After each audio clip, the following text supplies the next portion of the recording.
just has the trouble, dude. I don't get it.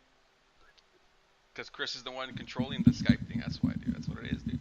And there's that fucking microphone rattle. Yeah. Unbelievable. Fucking Unbelievable. 5 seconds. I have it on mute, so I don't know how you... Oh, okay. Now he's playing mind games. I have it on mute, Yeah. dude. I have it on mute, dude. I know what the fuck y'all are talking about. Fucking sitting here and trashing me.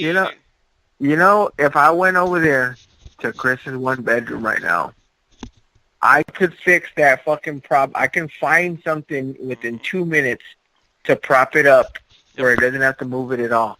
And then it'd be done, dude. He won't have to touch it. Wah. I was expecting, well, you're a god. Okay, well, you're a god. Hey, I have one of those fucking things. I guess if he wants it to sound like crap, if it's crying, you know, to try to get a clear sound, then I guess it's crying, right? I don't get that, right? We're just telling, hey, you're making noise on the podcast. He's trashing us because hey, stop moving, kicking shit around, and then he puts himself on mute. He forgets he's on mute, so we waste a good 8 seconds every time we ask him a question because he can't hold fucking still, dude. The only guy, dude. None of us else use mute buttons. Or he can prop it up on something. Who's worse, dude? It won't be an issue. Who's worse, him or Ray? not doing that. Who's worse, not doing that until I actually buy one. Just say him. What? All you have to say is him. That's it. Yeah. There's no other option, dude. It doesn't matter who it is. I'm a bystand. Not now. In the meantime, you can go cry in your pillow. Are you talking to me or Joe? Because this is Joe's deal. You sound like Jason now. I'm doing this for you, Joey. I'm doing this for you, and you're over here. That's Jason, not Chris, dude. Sounds like Chris to me. That's Jason, dude. He wanted to pull that. This is Joe's deal. Now, I didn't talk about it for a year. Joey, but now I'm going to fucking say it's your deal. Go fuck yourself. But when it happens far too often for far too long and people aren't getting the better, the smarter, the wiser about it. No, I agree. When it happens for too long, when we keep hearing that, you know, I think you're right, Chris. You're right. Who is that, Chris? Was that something Plato said, dude? No, that was something Jason said in one of those fucking emails. You read it on the... Or Aristotle? I know, it's a joke. I believe me, I wouldn't forget a ridiculous statement like that. Yeah. I know, I definitely didn't get confused with Jason and Plato, dude, for the record. Okay, that's good. They're two very different literary voices. Yeah, I know. Whenever Jason would send me an email, I would read it in his voice just to get myself over, dude. Anyway, Chris was getting 6'9" over earlier, and Mark was hating on him, dude. I think I should get 6'9" over on this podcast too, Chris. What do you think, dude? Getting what over? Well, you know, she didn't fuck me bad when I was lame, though. You know, I do my dance in the club, so let Mark hate. Yeah, do my dance in the club. In the club. And I was doing it when you had said that. What the hell are y'all talking about? Don't worry about it, dude. Don't worry about it. I was doing my Jake voice to it. It's like, I didn't know he's a snake. No. Did a DDT in the ring. Yeah. Some bullshit. It got over, dude. It got over like a son of a bitch on the ride back home. But you don't the song that Chris was playing earlier, dude. The one he shared on the chat. Oh, I didn't even listen to it, dude. I just saw the picture of that guy. I was like, nope. Nope. Oh, my God. You got to love this motherfucker, dude. You got to love this motherfucker for getting it over. So, let's, I forgot to do the spooky voice, dude. Welcome to Master of the Universe Horror Podcast. Did I do it right? Okay. Chris can't come to the phone right now. He's at a Hitler rally. Is that how you're supposed to start off a horror podcast, dude? With the give me your gimmick, scary voice, Chris. Oh, we got a bunch of those recorded. We got a bunch of them recorded. We don't have to ask him for one. Here I go.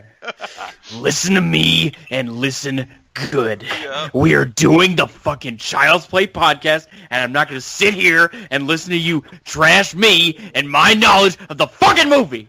Yeah, sounds about right, dude. We have plenty of those here. We don't need him to... course, Mark's got to get you over, dude. He's got to twist it on everyone, dude. He's got to turn it on its head. But Child's Play was released in 1988, fucking directed by Tom Holland, the same guy that directed Fright Night, which Chris Sarandon came out in also. Thinner.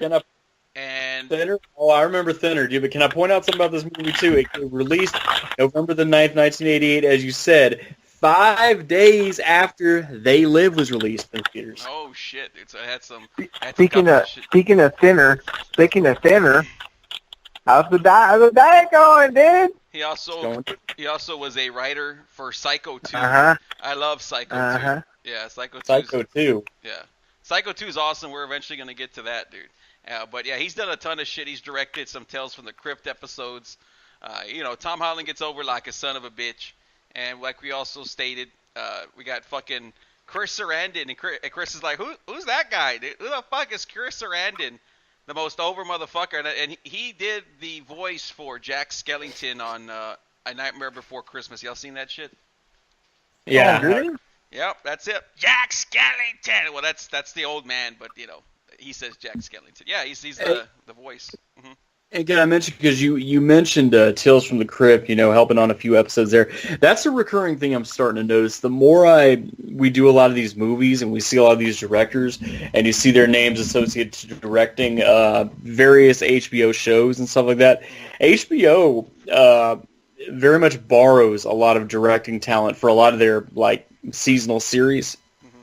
Well, a lot of the guys that come out on Tales from the Crypt, I mean, of course, they went on there just to do something, quick because they're already over. But a lot of those guys were just starting out actors, and they just did Tales from the Crypt, and they would become really big later on. There's episodes with guys. I mean, I can't think of them off the top of my head, but they were real minor actors at that point. No one knew who they were, and then 3 or 4 years later, they're a big old actor doing shit. So a lot of them, yeah, they did Tales from the Crypt because I guess Tales from the Crypt was looking for people that are into that horror genre. But yeah, of course. He did 3 episodes for Tales from the Crypt. But Chris Sarandon, married to Susan Sarandon, and Chris is getting over on that desk like a son of a bitch tonight, dude. Like a son of a bitch. But yeah, Chris can't help himself. He's on the Princess Bride too, and not Christopher J. Oh yeah, Chris Sarandon. He's in a ton of movies, and it's so cool to have a guy, or at least to me, he's a really good actor, being such not the top quality movies for The Princess Bride, which is what do you call that kind of movie? Cult classic. Classic. A cult classic, and then he's in something again 20 years later, The Nightmare Before Christmas is a cult classic now, and he's in Fright Night, which it's not a real big horror movie, but it's big enough. That's what she said.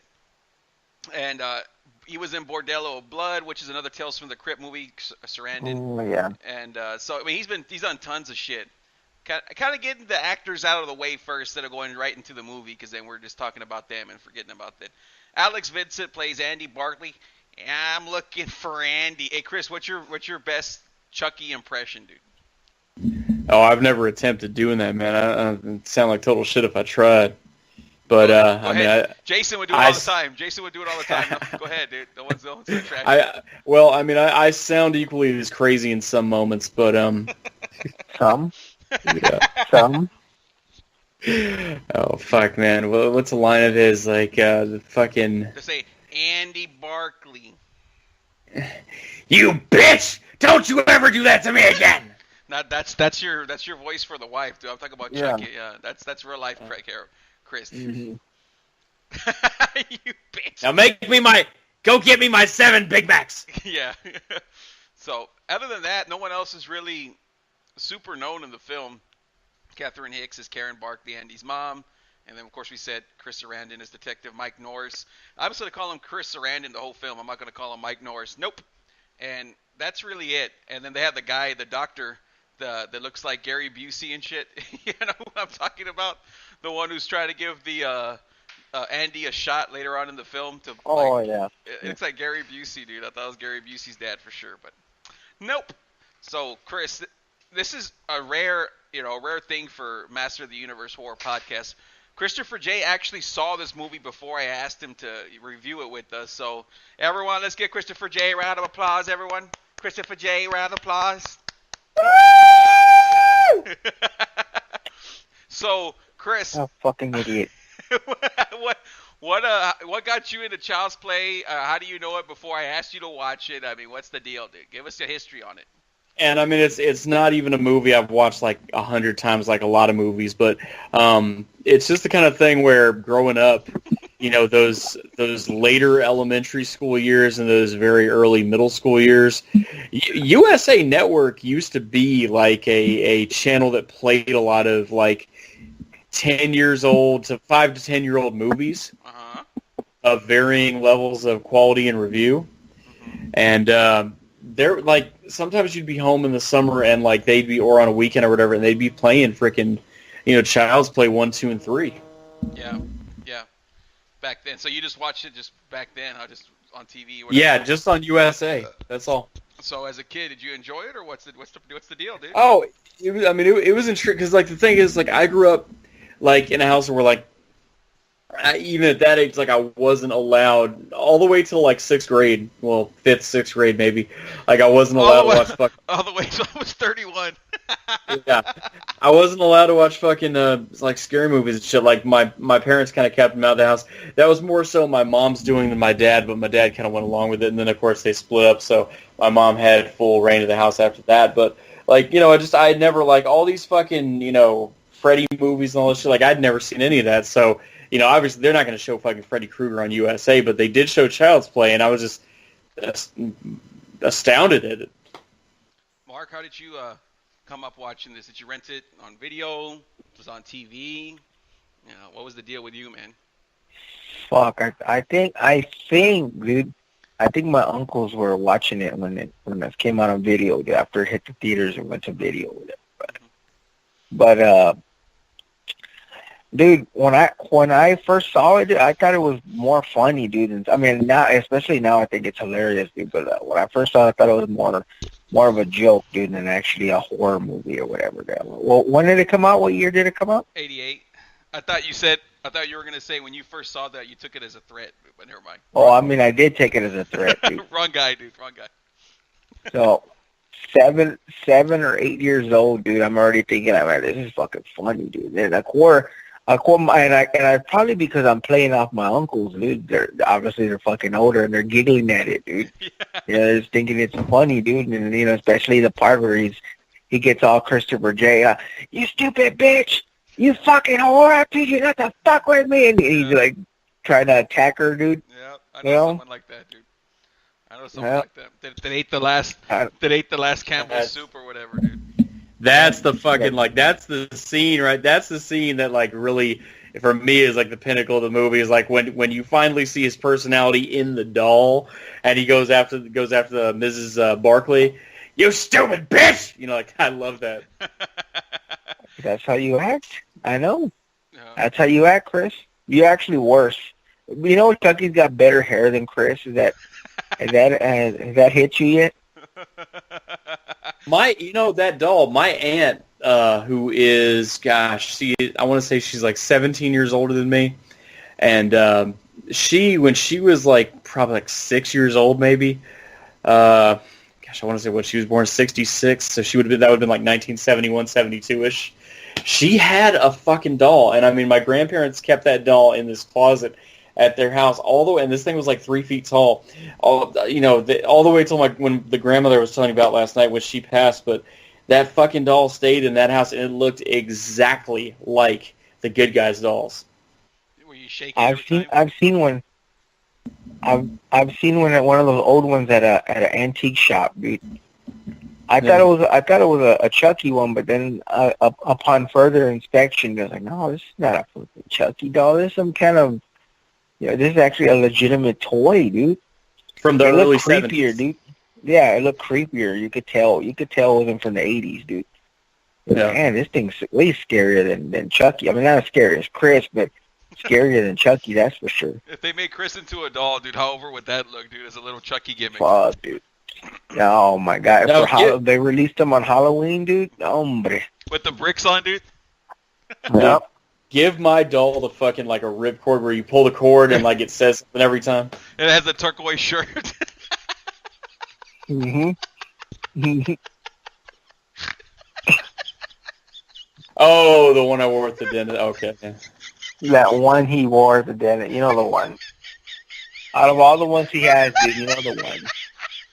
That'd be the fucking black sweatpants and turquoise t-shirt, yeah. Oh my god! Hello, John. Over here. Hi. It's me, Chucky. So I forgot to mention that also in the film, the most important person, now that we're talking about Chucky, is Brad Dourif, who's plays the voice. Duh, right? The most over motherfucker in the film. Brad Dourif. And he's come out in a ton of movies, too. He came out, of course, in Tales from the Crypt. He was in an episode, one of my more favorite episodes from Tales from the Crypt. He comes out on there. But also, he's in all the Child's Play films.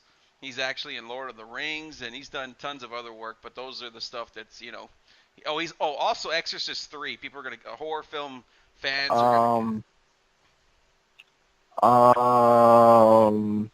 he's in this little show that's fucking incredible, dude. It's fucking incredible that you don't have the class, and I know Chris definitely doesn't have the class to watch. Called Deadwood. I was gonna say, yep. Doc, right? Mhm. Yeah, I can Wikipedia it, no problem. No one's got class. I'll check out Deadwood, dude. I'll check out Deadwood eventually here, and we'll get you over, dude. We'll see if Mark can be 2 for 2. He got Cobra Kai over. Let's see if he can get Deadwood over. So, don't worry, son. Don't worry. We'll be getting to that. But yeah, Brad Dourif, tons of films. He's got the most over-ass voice, dude. Almost as over as Chris. So he's second place. So Chris, you want to tell the folks out there that have never seen Child's Play basically what Child's Play is about? Okay, so on November 9th, 1988. A gentleman by the name of Charles Lee Ray, so he's in a hot pursuit kind of situation where he's on the south side of Chicago. I'd always thought this movie took place in New York, but I'm reading here at Chicago. Okay, it makes more sense because some of the layout of the city is not New York, but I just thought it was. So he's running through the streets, he's being pursued by cops, and he's a freaking lunatic criminal. He and his partner in crime, Eddie Caputo, are being chased. Now, Eddie manages to escape. Now, he breaks into a toy store, kind of like, one of those old school KB toy stores, and there is shot by homicide detective Mike Norris. As he is dying, he starts praying to the pagan deity, Haitian deity, Damballa. And he starts saying this litany prayer, and his spirit and the lightning. And that's what's fucking creepy about that, is that fucking lightning striking the clouds and shit. And as that's all happening, his spirit transfers into one of these fucking good guy dolls. Well, then the store burns down. But the doll that he transfers into, that box remains intact and eventually gets picked up by some, homeless loser. And so simultaneously, here's Karen Barclay. She's a single mom. She's works at a department store in the jewelry section. And it's her son's Andy's birthday, and this kid Andy's what? Oh, it says here he's 6. I thought he was younger than that. Yeah. But he's getting a 6-year-old giggles, of course. So it's his birthday, and he wakes his mom up, of course, because when it's your birthday, that's the most important thing. Everyone's got to be awake at 6 in the morning, making you cake and getting you fucking food and shit, and getting you presents and shit, and then taking you out to fucking playgrounds and ballrooms and fucking rides and shit, because it's your fucking birthday. And everyone better be awake at 6 a.m. like fucking, drill practice. But so he gets her up. She has to go to work. But it's going to be his birthday that night. And, of course, her friend, her that works with her, I guess, or whatever, she's going to take care of him. That she had to pull an extra shift because someone didn't show. But makes him a cake and everything. But the kid was disappointed because he wanted that damn doll. Well, the mom's friend, Karen's friend, I forget, Maggie, right? Sees that homeless guy who picked up the one that Charles Lee Ray's spirit is in, and he's selling it for not even half. Well, he wants 50, and these things go for 100. Fucking 1988, and these things are going for $100. So it was the original Tickle Me Elmo. But she works him down to 30. Gets the damn doll. Gets her balls broken by the boss for taking a break when she wasn't scheduled for it. And then Maggie takes the doll home, gives the kid the cake. Everything's hunky-dory. Everything's great with the world. Chris, you gotta tell us the whole fucking thing. Yeah, I was like, what? Why? I'll tell the fucking story. God dang it. All that is just setting up the beginning. That's all. It took like 3 The minutes. beginning, that's already like 30 minutes in it. Yeah. We got nothing to talk about now, Chris. You just fucking told them. I didn't. Do that now, Chris. Do that to him now. I'll do it. Give me. Okay. So, all right. So I didn't say anything that happened afterwards, and there's a ton that happens afterwards. I know we would have been here for the whole podcast. So after Eddie's mom has to work the extra shift, right? They're cutting her pay in half. They ain't giving her overtime. That's Chris. So, yeah, they didn't have those overtime laws back then. Anyway, so Maggie ends up getting killed by this fucking doll, right? They don't leave it in Eddie's fucking surprise or anything. We know it's the fucking doll. All of a sudden, fucking Andy's going fucking ape shit, dude. Andy's going crazy. Everyone thinks he's crazy, but it's the fucking doll doing it the whole time. Now, let's talk about the fucking movie, because I can't even think straight anymore after Christopher J. just, started talking about that he wants 50. She says 30. She bends over. They do it for 15. Right? That's what happens. And she's got more than 30. Oh, yeah. What does he say during that one part, dude? Oh, no, you got a lot. You got a lot. Yeah, you got a lot. Yeah, you got more than that. Nah, you got a lot more than that. Anyway, so, yeah, it's about a fucking killer doll. Andy gets it from his mom, who gets it from a fucking homeless dude. The police are investigating the death of Maggie because of course, when they bring the doll into the home or the apartment. By the way, that apartment's over like a son of a bitch. I'm like, Chris, now I'm fucking getting off topic. And my 2-bedroom is nice, but that one's way better. Yeah, she's like, I couldn't have. Oh, we'll just talk about the fucking movie. This is obviously going. You got a 2-bedroom, Chris? Yeah, I have my names on the lease and everything. I just don't move in until June 2nd, but that's it. Oh, so you don't have a 2-bedroom? Okay. I do. I paid the down payment and I signed the lease. So the keys are being transferred to me on June. You got your name on a piece of paper. I do. On a piece of paper. I do. It's legally binding. So you don't? That's not legally binding. Yes, it is. They can get out of it. Lease. They can get out of it whenever they want. How? They go, nope. Because they're in charge. It's their thing. Did you read it? Did you read everything, the fine print, everything? That's true, Chris, because I signed everything to move into a 2-bedroom, and I went there the day to move in. They go, it's not ready. We have to rent you a 3-bedroom now. I was like, are you fucking kidding me? So, yeah, I mean, I could have just said, nope, I'm going there right now. But nope, they didn't. Can you imagine? Oh, they'll hear from my lawyer if they do that. Two things. Can you imagine if Chris actually would stop moving around and that thing, we couldn't hear that thing? And the other thing was, can you imagine if that happened to Chris? The fucking chaos. I was furious. That chaos that would happen, dude. But I wasn't like Chris, yeah. No, I was there with the moving truck going there, when they said to be there.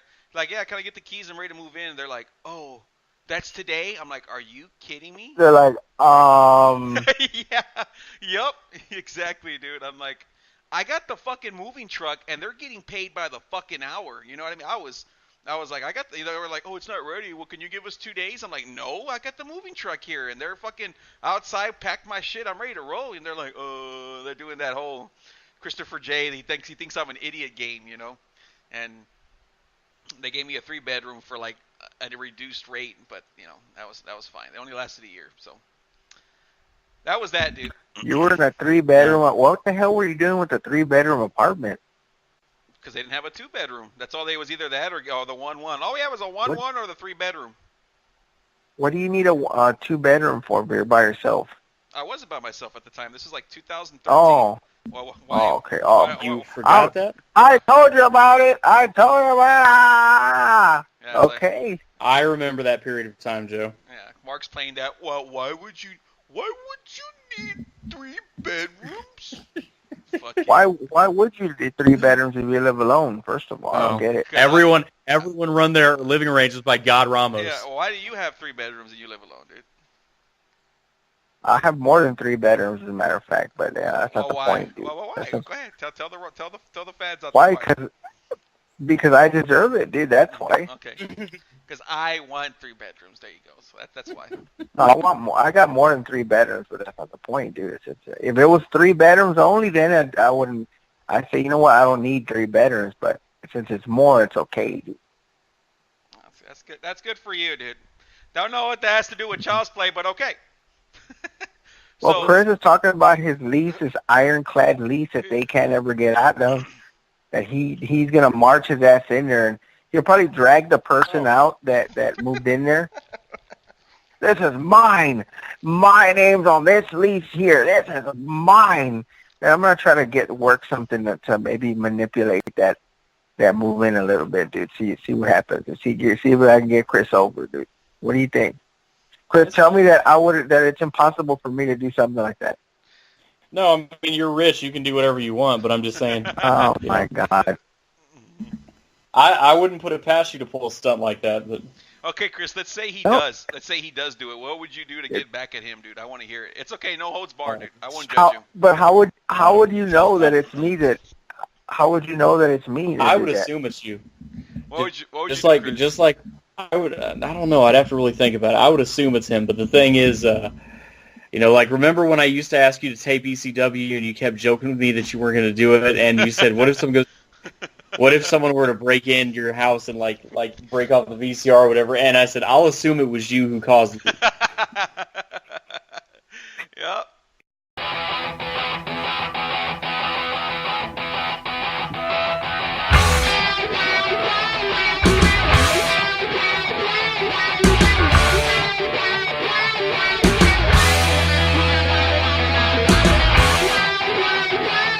Let's start off with the beginning of the film, dude. That whole intro scene, dude. How over is that Charles Lee Ray walk, dude? Who walks better? Charles Lee Ray with the bad foot or Christopher J, dude? What are you asking? Whoever wants to talk. Well, you already know what my answer is, dude, so. Chris? Okay. Care to give it? I think it's, I think everybody knows who's got the best walk in the business, Chris. Everybody knows, so. You know what walk I'm talking about, right, dude? When he's about to walk into the store. I've seen it. Yeah. He's right. And I knew you would bring that up. I knew you would bring that stuff. No, you didn't. You had no idea. Yes, I did. Yes, I did, because I saw him fucking like that, dude. I was like, they're going to say some shit about that. I knew that. Oh, my God, Chris. It's your fault. It's your fault. You walk like a human. Wouldn't say anything about it. He's watching. He can't even enjoy the movie. He's like, I already know these motherfuckers are gonna bring it up, dude. I can't have one fucking normal fucking review. So, like Chris already had stated earlier, that he walks into the store. Chris Sarandon is the detective or the cop that's going after him, and they have all these fucking good guy dolls there, and he gets shot down in flames, dude. He gets shot before then, and he just transfers his soul into a good guy doll because he knows that, he's got limited time, dude. So after that, that's when shit starts getting over.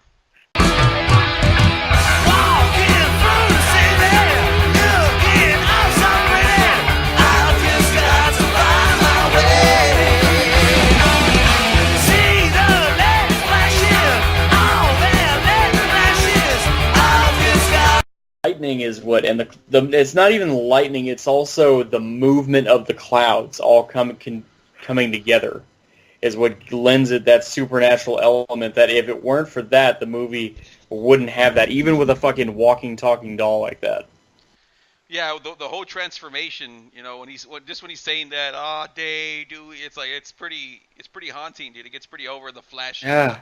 And when they zoom into Brad Dourif or Charles Lee Ray's face while he's like saying that fucking those lines, and he's got the blood on his lips and everything, you're like, oh fuck, like he looks like an evil dude. He looks like he lived in an efficiency at one point, Yeah.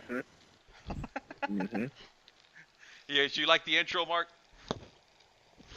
It's all right, dude. It's all right. This whole movie's a little too, it's a little too over the top for me, dude. Yeah. So. I love it. I'm not. So let me ask you this. Let me ask you all this because it's always brought up when I hear other people review it. Like basically every review is that they say, and I want to hear y'all's thoughts about it. They say that they shouldn't have had the beginning of the film start off with us telling us that the doll's possessed, that it was, that this guy, Charles Lee Ray, transferred the doll or his soul into this doll, that they should have just had the film start off, however they want to start it out, but us not knowing that. It just starting off with, this guy or this kid getting a doll, us knowing nothing about the background of it, and then these deaths happening around, the doll, and we're not too sure that if it's the doll, because the kids, because everyone believes that the kid, no one believes the kid that the doll's talking, but for us really not to know either as an audience that, hey, maybe it's the kid killing these people. We don't know. You know what I mean? Mm-hmm.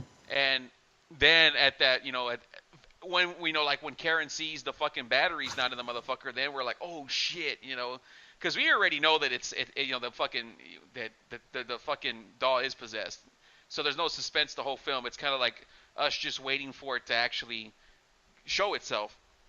So do y'all think it would have been better that way with us not knowing, and then it's revealed halfway through the film that, oh fuck, it really was the doll the whole time, So do you think that would have played out better that way rather than us being shown right away that, oh yeah, the doll's possessed and things like that? I have my own opinion, but I want to hear Mark first, dude, because he's playing that fucking game, dude.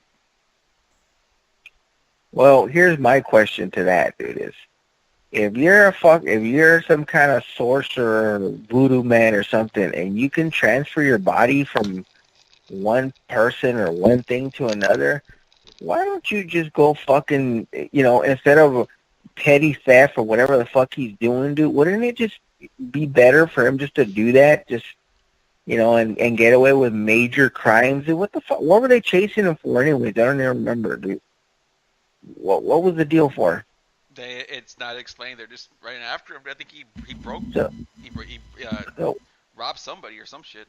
Wouldn't it be like, oh fuck? Instead of breaking into this 2-bedroom this guy just moved into and stole his fucking 42-inch TV and 38-inch, yeah, and a 38-inch TV, dude, and the rest of it just leave it there.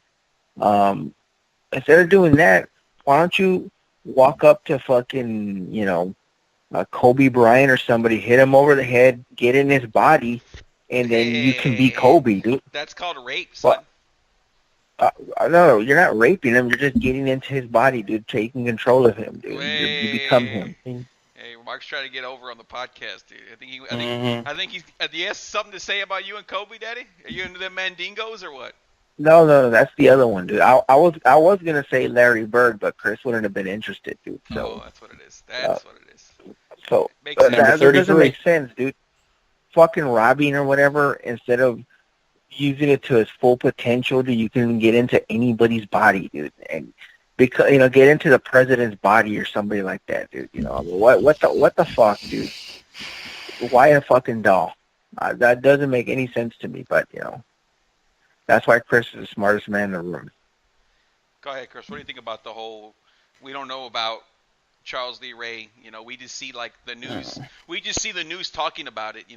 When Maggie's there at the apartment, and we don't know anything about Charles Lee Ray. We just hear that the Lakeshore Strangler got shot down and whatever. And then fucking Andy's like, his real name is Charles Lee Karam. Right. So here's the thing with that is, number one, Officer Mike or whatever, I've already forgot his last name in the show. So let's call him Detective Mike, or Detective Norris. Sorry, Detective Norris. Or Chris Sarandon. No relation. Chris Sarandon, yeah. So he knew who he was chasing after in that pursuit scene. Mm-hmm. So he knew it was Charles Lee Ray because he says the name. So he knows who he's chasing after. So this is obviously some kind of low-life scumbag that he's been, probably has an arrest record, probably has a, time record. Well, probably has all kinds. Yeah, he's the Lakeshore Strangler, dude, so he's killed multiple The Lakeshore people. Strangler. Yeah. You're right. I forgot about that. Yeah, you're right. But so he knows who he's chasing after, and he finally gets him cornered.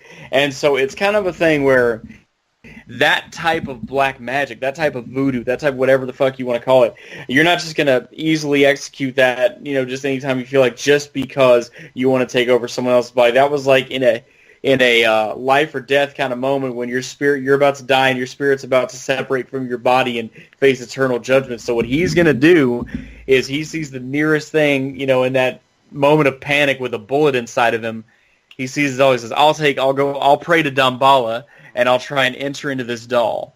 So it's not like he's just freely doing this type of shit. Yeah, it's not like I don't think he's tried it before, obviously, right? It's just one of those things that he knows voodoo, and he's like, well, fuck it. It's my last straw. This is my last thing to do. Let me try and get this going. So I don't think it's like Mark's over here pretending like, Charles Lee's doing this shit every day. It's like, the voodoo guy, the voodoo guy says that he taught him everything, dude, that he knows how to do that shit. Yeah, but he's not doing Why wouldn't you try it when you teach it on somebody, dude? But there's a difference between ordinary circumstances and the heat of a moment like that. Oh, my God. But Chris, But Chris, do you think the film would have been scarier? I think that's the question. Without everyone thinking about their own film. Do you think the film would have been scarier with us not knowing that Charles did this? It was just a kid got a doll. He's saying it's possessed. We don't know what it is, and then all of a sudden we find out it is. Would have been a better film that way. To answer that question, I'm sorry I negated that earlier question, but yes, to answer that, or neglected it rather, to answer that question, yes, it probably would have been, if you're only going to do that one movie or maybe a one sequel, yes, it probably would have been more of a mystery wrapped in enigma, and it reveals itself over time, and slow build, and a lot more intriguing, a lot more mysterious up front. Yes, if you had done it that way. However, it's not bad the way it was done, and on top of that, this kind of thing here to show up front what happens is better that than to. I guess in some ways, rather, it's better that than if you did it the other way. Then probably in the second film you have to see this like time-lapse scene where they're going back in time to show what really happened. It lends itself to a lot more sequels because then you have a lot more scenarios where you know what happened already, and you know it's this asshole inside this doll. And just what circumstances and scenarios is this fucking doll going to pursue this kid? All the way to fucking the third one when he's in fucking military school. Yeah. Yeah, I mean, I guess since I have this whole plan. Y'all tell me what y'all think. So for October, dude, that's when we'll do the sequels, and we'll do, of course, the rest of Child's Play, because they're really shitty, dude. They're really shitty, and I want to make Mark's life a living hell to watch the other sequels. So you've only seen 2 and 3 besides the first one, right, Mark? I think I've only seen part 2, dude. You know what? I have seen 3. Yeah, I have seen 3. Do you like Do you like those? Do you like the 3 films? I mean, I'm not saying like, oh, you're squirting over them, but do you find them humorous, dude? Fuck, I barely remember 2 or 3, dude. So I mean, I can't. I'd have to watch them again. Dude. I'm sure they're crap, dude. They're all right. And Chris, I know you're a Chucky guy. Out of all the horror films or horror franchises, you're our Chucky guy, dude. So, you enjoy the other films too, right? 2 and 3, yes, but that whole when they just started going way too far with the fucking Seed of Chucky and Bride of and that type of shit. No, I'm not gonna bother with that most likely. But I mean, 2 and 3, I'm definitely down for. No, you're gonna watch them all, Chris. We're gonna watch those together, and no one's phone is allowed to be in their hands, dude. Just for the record. So, wow. I think Mark would be down, right, dude? Oh, me for sure, dude. But I don't know what if something's happening, dude, and they need your phone to make sure, dude. Yeah. Profiles are being created, and you're not getting the most up to date information, dude. Mm-hmm. But so you just never know. So go ahead, dude. Well, I mean, and there's so many franchises. I mean, there's Jason, there's freaking Freddy, there's fucking. I mean, there's still Omen 2 and 3. There's still Omen 2 and 3. I mean, there's so many that you can get into. And by the way, let's not forget fucking Ghost Ship. Oh God. Joe, I'm telling you, I know Mark shit's all over it. We're gonna do but it. Yes, good. But here's the thing: you're a paranormal guy. I'm a paranormal guy. I'm telling you, that one will get in your head. Oh my God! I live with a fucking ghost. What the fuck are y'all talking about? And I'm a paranormal guy. Kneel down and blow more because he lives with the ghost. Everyone kneel down. God. I'm a paranormal guy because I like Ghost Ship. Give me a fucking break, Chris. Give me a fucking break. Okay. I gotta prove how tough I am by living with a demonic spirit, yeah. Why? Who said that I have to be? I'm proving how tough I am. That's what you're doing. That's what I'm doing? That's exactly what you're doing. You have to prove that you're some tough guy by doing that. Okay, so when I bought the house, I was like, oh, this house better be haunted. No, but the fact that you found out about it and then it is like, yeah, I'm the man. Yeah, all that What am I bullshit. supposed to do? Run out of here screaming like somebody made a fake profile and they're asking who I am? You could get, Is that what I'm supposed to do? You could go to the bishop. You could get the house exorcised. Well, Chris, there's enough exercise that I do here. What the fuck? Your place needs to get exercise, because that's for sure. That's for damn sure. So, what did y'all think about Andy's fucking breakfast he makes his mom, dude? How over is that fucking breakfast? I know a guy that'll eat that kind of breakfast, dude. I know someone, dude. Chris, would you throw it down, son? You got the OJ, you got the 5 pounds of cereal with 16 pounds of sugar. Butter. Yeah. No, I know. All the butter and all I that never did milk and sugar in my cereal. I always just ate cereal dry. Like, I wouldn't even put it in a bowl a lot of times. I just eat it right out the bag just with my fucking hand. It's the lazy in him, dude. He can't help himself. Like, nope. Now I gotta take the extra minute and get the bowl and the milk. Nope. I don't like milk on my side. I like it dry. What about your Okay. What about panochas, dude? You like them dry? Yeah. So you never ate Rice Krispies with some sugar as a kid? He's lying. No, I always ate cereal dry, and I would always turn it away if an adult would make it for me, not knowing I'm like that, and put milk in it. I'm like, nope, not doing that. You would tell them, dude. You would pull the kid. You would pull the kid on Cobra Kai. Nope. You got any fish sticks? Well, you know he would.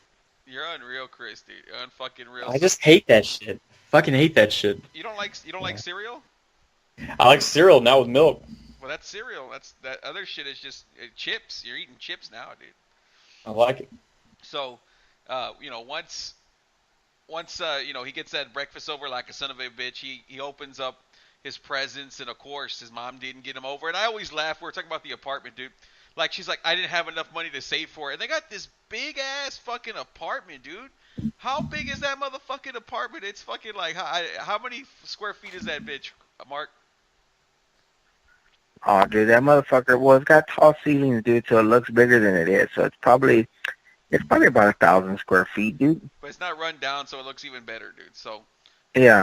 So yeah. Chris said, like, his favorite part, dude, he was over here getting it over, is when she's like trying to go out for lunch for her son's birthday. And what does her boss tell her, dude? Mrs. Barkley, do you like your job here at whatever the fuck? He's got that carom comb over and shit. Oh, yeah. And then the friend Maggie or Aunt Maggie, whatever, is like, here, I'll do it. It'll be the hottest date I've had in a long time. Like, gee, I can't imagine why. Whatever, dude. That dude would jizz all over his bald self if he even got one look from her. Oh, I know, dude. Why? Exactly. Chris? Mm-hmm. Mm-hmm. Would you bang out Maggie, dude? Oh, fuck. Why not? What if she got a psycho ex-boyfriend, Chris, that you don't know about?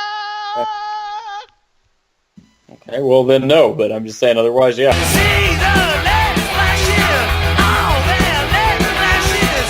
I've just got to find my way. Well, you see me crawling through the bushes with it all provided. What you see? So she gets the doll from the homeless guy, like we said, and he says 30. Or does she even say how much she's gonna pay him? Or She gives him 30. Like, she works him down to 30. Like, he wants, and even Maggie is like, no, you shouldn't give him more than 10. Come the fuck on. It's $100 doll, and you're talking about 10. Shut the fuck up. It's the streets, Chris. It's the streets. But That's still, way too much. 10. Yeah. 10. Exactly. Yeah. It's the streets. the hood, dude. The hood, dude. No problem. No, I'm gonna say if it's 100. I think 30 is more than fair if you're talking about $100 item, brand new. So. Yeah, but it's hot. What is some fucking? Is some fucking detective? Okay. The leg slap, dude. The leg slap gets over, dude. That mic picks it up good, dude. I like it. So she gets in the doll. Maggie's eating the cake. Fucking Chucky's watching the fucking news about his death, and all that. Because this is the next day before he died, and she puts fucking Andy asleep, and then Chucky ends up whacking her ass fucking over the head with a good guy hammer, dude. It's not even a real hammer. It's like the gimmick hammer, dude. And she flies out the fucking window. And however is that fall, dude, through the fucking fucking van, dude. That motherfucking van. The fucking bump, dude, on a toy hammer, dude. Man, that's how you sell, dude. That's what I was gonna God ask you. damn. That's exactly what I was gonna ask you. I forgot about it until you brought it up, dude. I'm like, it's a toy hammer. She not only goes out the window, she's selling the whole way, grabbing the table, doing that heavy selling, dude. A winding sell, dude. I was like, God damn, that's pretty good. She should be in the wrestling business with that shit, dude. Oh my god. So she got that shit over, and then we talked about, the cops come over, they see the footprints on the counter, and they're good guy footprints, and no one's thinking about Chucky. They're just thinking about, it's Andy and Chris, the detective. I'll call him Chris. He's not Mike Norris. Detective Chris Sarandon's like, don't worry, I checked this and that. They look under Andy's feet, and there's no whatever that is, that flour, cocaine. I don't know, but it's not fucking. It's almond flour, dude. It's like almond flour, dude. Yeah. It's a keto fucking house, dude. So. And what's her name? What's Andy's mom? Well, Andy's mom. She goes into the room because she hears Andy talking, and he's talking to the doll. And that's pretty scary. See, if they wouldn't have showed us that, Charles is the doll, we would have been like, what the fuck's up with this kid? He's crazy, he's talking to the doll. And he says some shit like, and he said Aunt Maggie was a real bitch. I was like, how over is that shit, dude? How over is that fucking little kid, dude, talking about Aunt Maggie? She just fucking got thrown out the fucking 3-story fucking apartment, and then she was a real bitch, dude. Chris? Well, I Chris, mean, Chris could be the expert of this because he talks back to his family, his mom and his dad. Well, I mean, the thing is, I mean, I guess it's mainly that the intended purpose of that scene was mainly to introduce the audience to the things Chucky is capable, or Charles Lee Ray is capable of doing in doll form.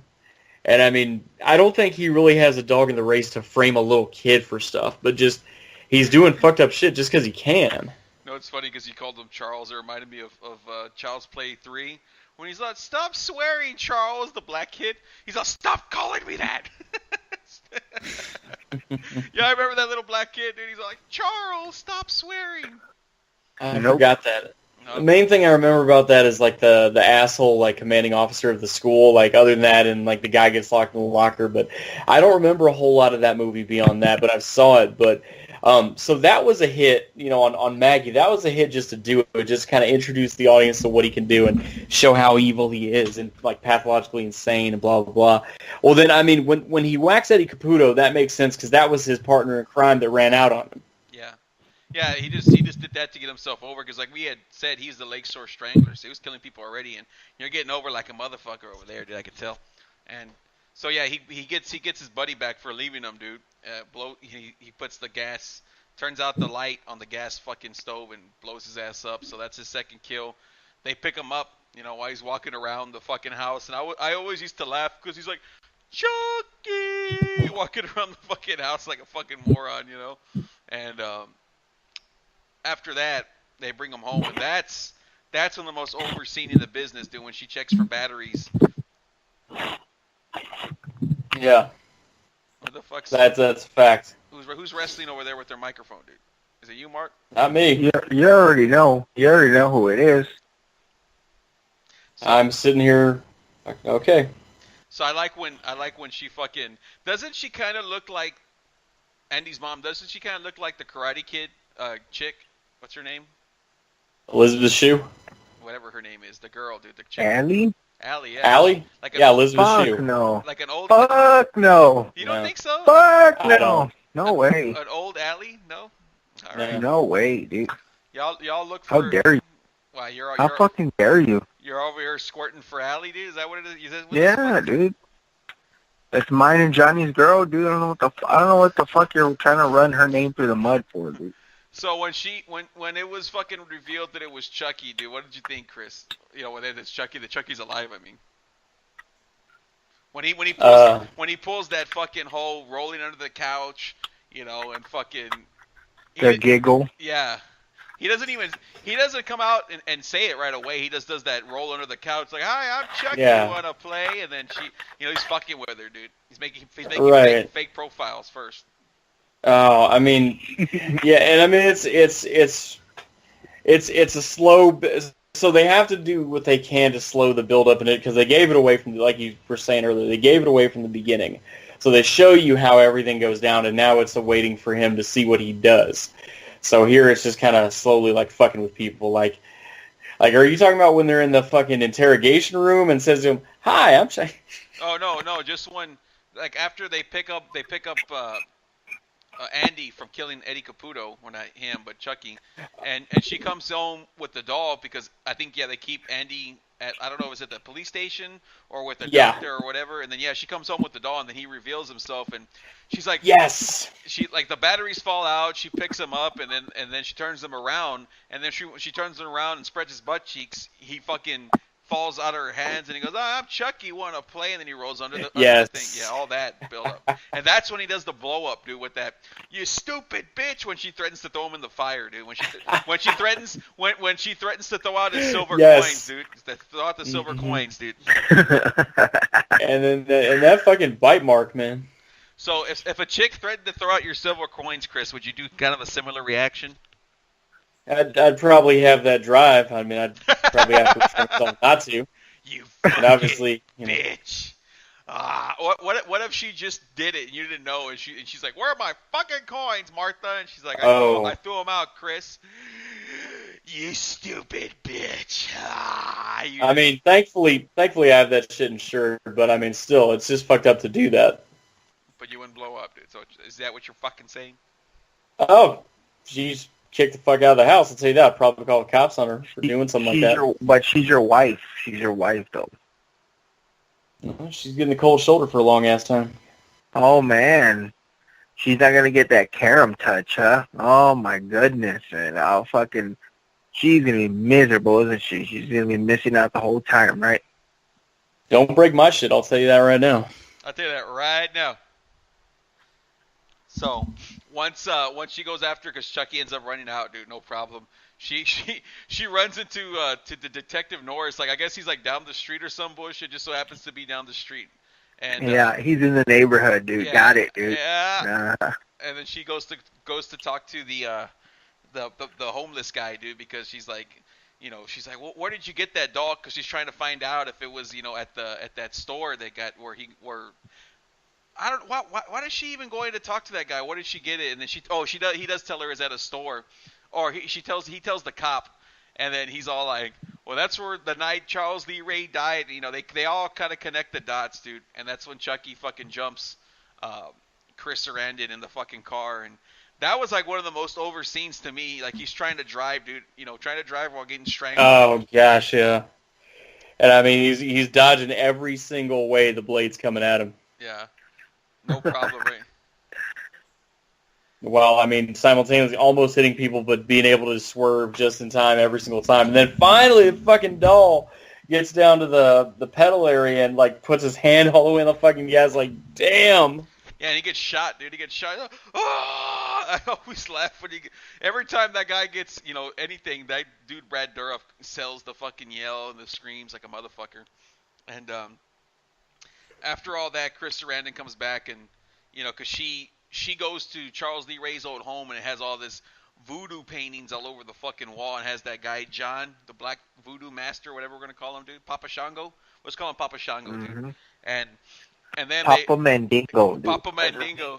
And he's over here getting ready to make himself, like, some tea or something, dude. And, like, this is, like, the scariest, like, Chucky scene, Because he's like, "Hey, John," and he's like looking around, "Over here," and he turns around, "What do you think?" And it's fucking like this fucking crazy looking Dawn. I don't get how a film from '88 looks way better than the Chuckies they use in 2016, 17. All these fucking new ones. The Chucky looks like shit for the new films, but this Chucky. Go ahead, son. Get it over.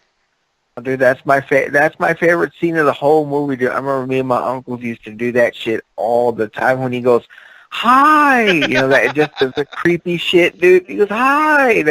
That fucking negro takes a bump, dude. Yeah. Oh my god. Am I right though, dude? Is that some fucking freaky ass shit?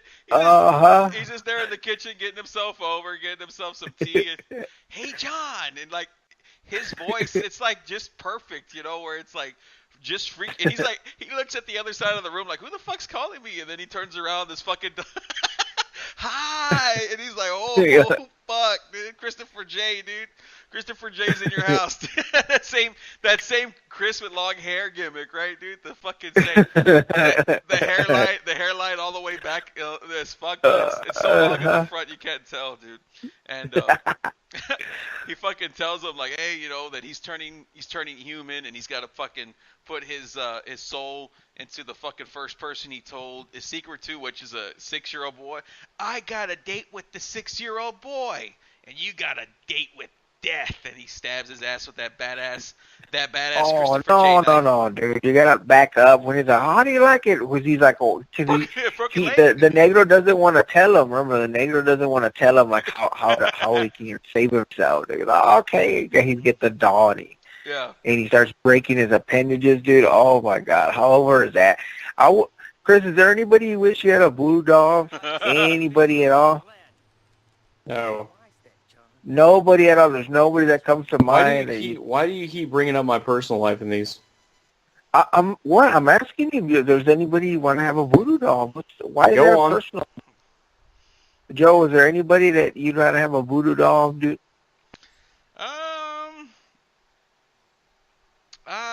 I would say Chris. I would say Chris, dude, just to mess with his foot.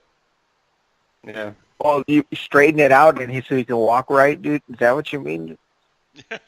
Yeah, dude. He's all like, "How would you like it back? Broken leg, broken foot." Can you imagine if Chris had a Mark voodoo doll, dude? How fucking scared you'd be? Oh, dude, I'd be crippled, dude. I'd be crippled. That's for sure, dude. You'd be like, nope. Every day a joint would turn another way, dude. That I do know, dude. That I do know. Right, Chris? Okay, if you had a Chris voodoo doll, dude, can you imagine? He'd be looking down at his phone, and you could just pick up his head, dude. Just get him away from it, dude. Make him pick up his fucking head, dude. It'd be the most torture, dude. The most torture for him, dude. You better stop right now. I gotta know what's going on. However, is that knife though, Chris? Have you seen that knife? It's got like a weird, like, is it a good guy knife or no? It can't be a good guy. It's a Kamala knife, dude. It's a Kamala knife. Is what that motherfucker is, dude. It's got that. So if the Go ahead, dude. I was gonna say, so if this guy is Papa Shango in this movie, does that mean, you know, about 9 years later in another movie he'll be a pimp? Yeah, well, Leprechaun did it, dude. Leprechaun turned into a pimp in his later films, you know. Oh my God, I still haven't seen. I saw the first one. He's in the hood. Same thing. I never saw that crap, dude. Well, you're gonna see it within the next 3 years, dude. Let's just say that, dude. Let's just say that, dude. Once the channel takes off, dude. The channel takes off and people are demanding Marky Dangerously reviews, dude, I'll be like, all right, let's start shoveling out the shit. Fucking reviews, dude. Fucking Leprechaun in the hood, dude, and then Leprechaun back to the hood, and you're like, nope, not doing that, dude. Not doing that. What about Leprechaun in the 2-bedroom, dude? When are they coming out with that motherfucker? Can't you believe that feeling? Can't you believe it? Can't you believe your eyes? It's a real thing, girl. Got me feeling myself and reeling around. Right, you're bringing up my personal life. Can you imagine Chris's bricks with the gold buckle, dude? How over those motherfuckers would look. A silver buckle. It's a silver buckle. Nope, that silver's gonna go up, dude. I'm telling you, I think it's a fucking joke, dude. Chris, give everyone because people are like, what are they talking about silver for? You know, people out there that want to giggle with us, dude. Let them know about the silver gimmick, dude. Just a quick 2 minutes. It's not a gimmick. It's not a gimmick. I don't know why you call it that. I own several 1-ounce silver coins. Why? And by several you mean 6, right? No. I own a lot more than 6. Okay. So I do it. I buy one every paycheck because it's an investment. It's long-term hedge against inflation. Got it. Yeah. So that's why, dude. So do y'all always laugh when they have the fucking like the stunt double Chucky in there because you can tell it's like a little person and shit or a little kid. I think it's a little kid that did Children of the Corn. I forget his name, but yeah, you could tell when he's running away and all that shit, dude. Isn't it even scarier than the doll, dude? Except for that high part. I mean, for the most part, that human. Now we're gonna start doing that shit, dude. Hi. Can you imagine? I can imagine. Chris looks exactly like Chucky, dude, but Armenian, dude. If he had his hair red, it'd be over like a motherfucker, dude. a swollen Chucky, dude. Man. The same hair. There's nothing scarier than that. I know, dude. Does that mean my nephew will look like that when he grows older and has long hair? He already does. Mm-hmm. He already does. Chris, you are like Chucky, except you got your temper's worse than Chucky, dude. Just for the record. Also, I've also never raped or strangled anyone, for the record. That you want to admit of. Got it, dude. Got it. But is there anybody you wish you could strangle, Chris? Is there anybody you wish you could strangle? No comment. Man, that many people, huh? Oh my God! So once they have Andy all locked up at that it's like a hospital, but it looks like a prison, And Chucky goes after him, dude. Chucky goes and fucking Andy could see Chucky like going up the stairs from like the other side of the building. He's like, Doctor, Chucky's here. And then Gary Busey's all like, I don't see anybody. Fucking like an idiot, dude. And he actually lets out Andy. Well, Andy fucking gimmicks the room, dude. He puts that fake pillow or whatever. And fucking he's able to escape, with I forgot how he gets the keys, and he's got that badass football jacket, and the doctor finds him, and then fucking Chucky puts the electroshock or whatever on his fucking head, and gets him over like a son of a bitch, dude. And you got something to say, Nancy? Chris? No, I'm just saying, I'm just in my mind playing that scene, dude. That's all. Yeah, and then he goes home, dude. And like a smart little boy. I thought that was the worst sale, dude. The worst electroshock sale, dude. Didn't it lack, dude? Is it me or do you think it was good enough, dude? Oh, dude, if they would have got Maggie to do that, it would have been some fucking over ass shock, dude. He's just like barely moving, right? Yeah. Oh man. Yes. Yeah. She'd be shaking, like her hand would be trembling like the whole time, dude. Yeah. I'm glad you brought that up, dude. That's some of the worst electroshock, or not even electroshock. It's like a fucking. Why would they even have that? He's getting a deep tissue massage on a fucked up muscle, dude. Yeah. But see, that must have been that little bit of humanity that the doll became that's feeling that, because I mean, if the doll is made out of like plastic and rubber and stuff, it ought not be, feeling the effects of electricity flow, right? Who? What? The doctor, Chris. The doctor gets electrocuted, Chris, not Chucky.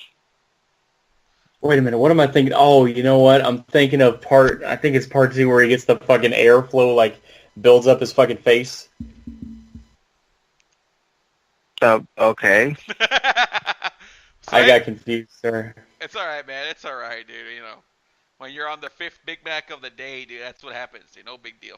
So, after Andy, I don't know how Andy escapes from that hospital, but he does, dude. He does, no problem. No, it's only him and that doctor. There's no one else there, and he's able to escape, right? And he goes home. It's the night shift, dude. Oh, okay. So he's able to go home and he starts barricading the doors. And I love it because he goes he locks himself into his home, and then he goes into a closet, and he has this little fucking bat, dude, the little fucking over-ass bat. He has that shit. And Chucky, he comes from the chimney, dude, and that we're just talking about how it would have like the human stunt double, and you could tell like when he jumps down the chimney and through the fucking fireplace, it's a fucking working ass Chucky, and that's like some of the bogus thing. Yeah, the bogus thing, like the way they have Chucky's face and like shit that comes out during these parts is like some of the scariest thing, because he has that burn mark from when he was in the police car and fucking Chris Sarandon burned him with the lighter bullshit, and he's just about to, he's able to get the upper hand, dude. He hits Andy with the chair, dude. He gets him with the chair shot, and he starts doing that Adule Posei Dembala, and he's got the Christopher J hair, like, cause the hairline's so far back when he puts his hair back, dude. So it really looks like Chris. Only on the sides, not on the whole front. Yeah, dude, yeah. Oh, okay, Chris. Yeah. Only on the sides. Why don't you just shave it all? I don't understand it. Nope. I don't get it. Just, it's already gone. I mean, just shave it off.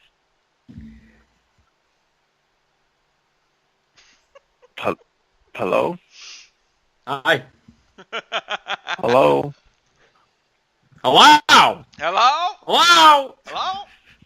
So, Chris, every time you say that, every time you do a Jason impersonation, your hairline moves back about a millimeter, right, just for the record. Hello? So Andy's mom and Chris Sarandon, like, they get there just in time to save Andy. They throw Chucky into the fucking fireplace and set his ass on fire, and I always laugh. He's like, Andy, we're friends to the end, remember? This is the end, Nancy. And then,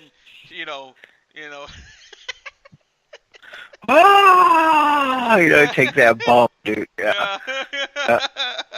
Oh my God! He looks like a crispy ass motherfucker, and that's when he's even crazier, dude. He's all like, "Let me in there! I just want the boy!"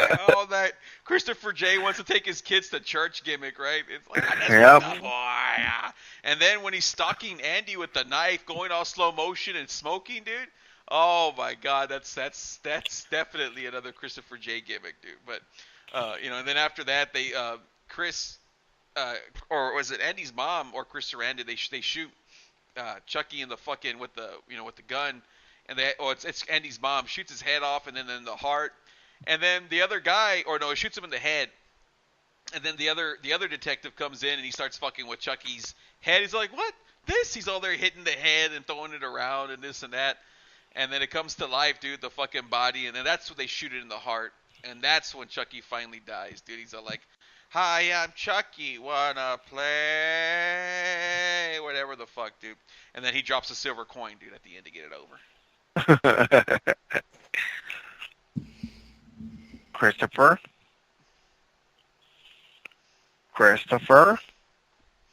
I don't know who Christopher is. I don't answer that name, but go on. What does your birth certificate say?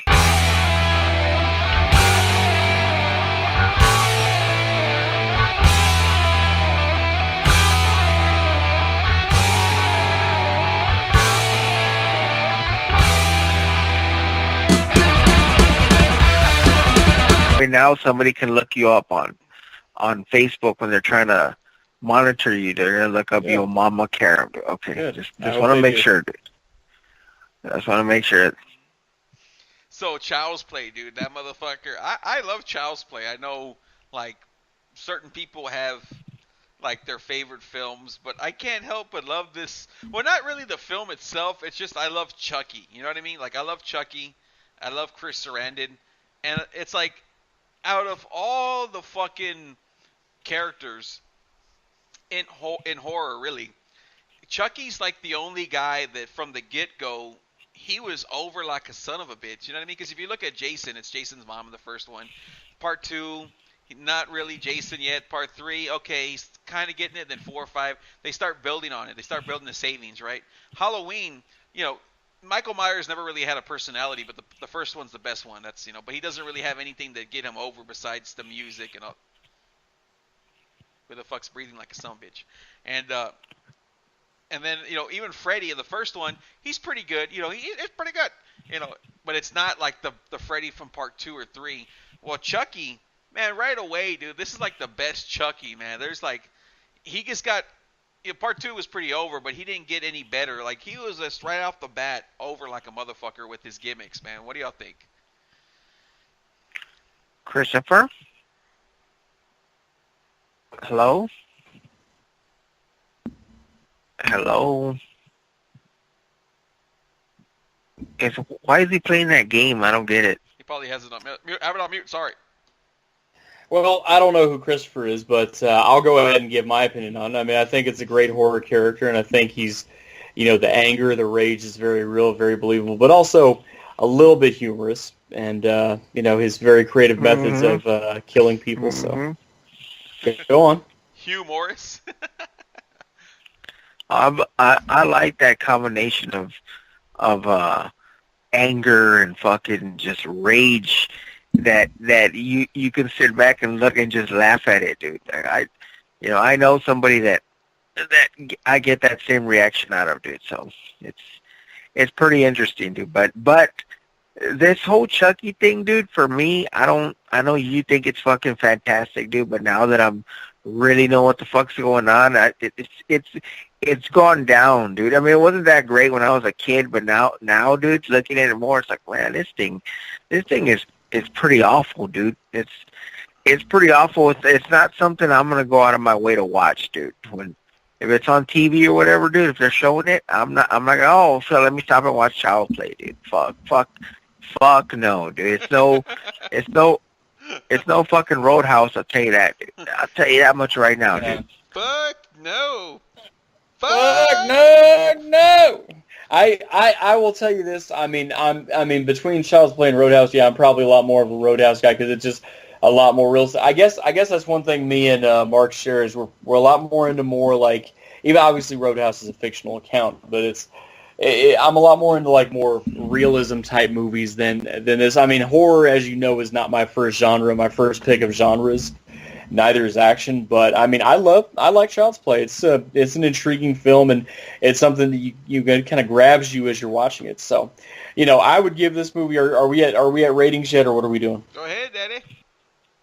I would probably give this film a 9, easy 9. Yeah. What the fuck? Yeah, well, I mean, if you're talking about Roadhouse, a completely different film, to this. I mean, yeah, I'd rather watch Roadhouse than. But if we're talking about horror for horror's sake, and it's October, you're gonna watch some horror films, then yeah, this is definitely up there for me. Exactly, I'd give it like Child's Play 1, yeah, like a 9 out of 10, dude. I have to give it a 9 out of 10. It's not something like you said I'm gonna go out of my way up, but how many horror films am I going to go out of my way to watch? There's very few that I'm going to just put on instead of watching Stone Cold or, fucking Roadhouse or any of those other fucking exciting, constant films, that are like that. But as far as horror goes, yeah, it's a 9 out of 10 for me, dude. I love Brad Dourif's, you can't say performance, but voice performance in the film. It's like, it is funny, like when Mark was saying his uncle's laughing at it. It is funny with some of the shit that he does. It's not really scary for us as adults, but I can imagine as a little kid, again, watching it, being freaked out at this fucking doll, and as a kid, I was always kind of worried about dolls, dude, so it gets over with me, dude. So Mark, what are you giving this shit, Daddy? Like I said, I don't really dig it, especially now, dude, and it's got its moments, dude. It's got its humor to it. I don't know how a fucking horror movie's supposed to have humor to it, but, it has its moments, but I'm going to have to give it a solid 4, dude. That's where I'm going to be at, a solid 4, that motherfucker, dude. Not impressed. The fucking doll's not scary enough. It's too funny for me, dude, especially for horror, dude. Now, if it was a comedy, I'd give it a good 8, dude. I'll tell you that much, dude. That I do know, dude. Man. Joe. What's up, dude? Joey Cage, can I interject here? Of course, dude. I like this movie a lot. I mean, insofar as much as I like horror, I mean, this for me is the tops of horror, slashers, whatever. Yep. But I'll tell you, you get a lot more of the startle scary that I really like on a horror movie in the second one than on this first one. Yeah, no, I like the second one better than the first one. I mean, if we're gonna throw it out there, dude, yeah, I love the second one because it's like, it knows what it is. Here, I mean, I guess I can understand where Mark's coming from. It's like it's trying to be scary, but it has a lot of funny elements to it. And the second one, it's like it was trying to be scary, but it's like, fuck it, we're gonna let Chucky be Chucky. We're not gonna have him play this serious role. You know what I mean? Like, it's gonna have him saying a bunch of stupid shit like, "You've been very naughty, Mrs. Kettlewell." You know, like, you know, it's just like, fuck it, dude. Fuck it, dude. Let's just do it live, dude. So go ahead, son. Is that second one, dude? Is that the one where he gets fucking smashed or whatever in that conveyor belt deal, or is that part 3? Yeah, well, he gets his arm fucked up, right? But he's on like a conveyor belt, right? Some shit like that. He's in a plant, a factory? warehouse. Yeah. There you go, warehouse. Yeah. Yeah, he's in that one. Yeah. Going after Andy Barkley. Yeah, that's the one, dude. And he's got fucking nine legs and arms coming out of him and all that shit that they sew on him or whatever the fuck it is. Yeah, they do that shit to him. Yeah, I forgot about that, dude. Yeah, they give him a good beating in that one, dude. And then it's with that chick, Kyle or whatever. Kyle! So, now that one gets over, dude. That one's a lot more exciting. This one, like, it's trying to be a horror film. And like I said, it does its job. It's good or whatever. But the second one, I just enjoy it way more. Like, if I'm going to watch a Chucky film, it's going to be part 2. Which we'll get to. Like I was talking about, once we get to October, I think we should do of course, we're going to have a lot of fucking horror movie shit going on that month. But it'll be like, what's your... You know, from the films we've seen, like your rank 'em list, your favorite bullshit or whatever of Halloween. Mark's Tales, dude, from the fucking the Gimmick Hospital. You know, and then some of the sequels. So October's gonna be a lot of fun. We'll do Child's Play 2 at that point. But yeah, dude, Child's Play. Anything else y'all want to add to it, dude? Now that we got this bad boy out of the way, and Christopher J's been knighted on his third fucking horror movie podcast, dude. Does that mean I have to be addressed as sir? As Sir Karam, you got some hair on your horror balls, dude. How does it feel? Feels pretty good. That's pretty good. Mark, any shout outs, dude? I'm gonna reveal one of my new friends, dude. One of my new friends that friended me on Facebook next podcast, dude. Just for the red. So I'm gonna save my shout outs for them, dude. I want to get them prepared, dude. So, you know, that's what it is, dude.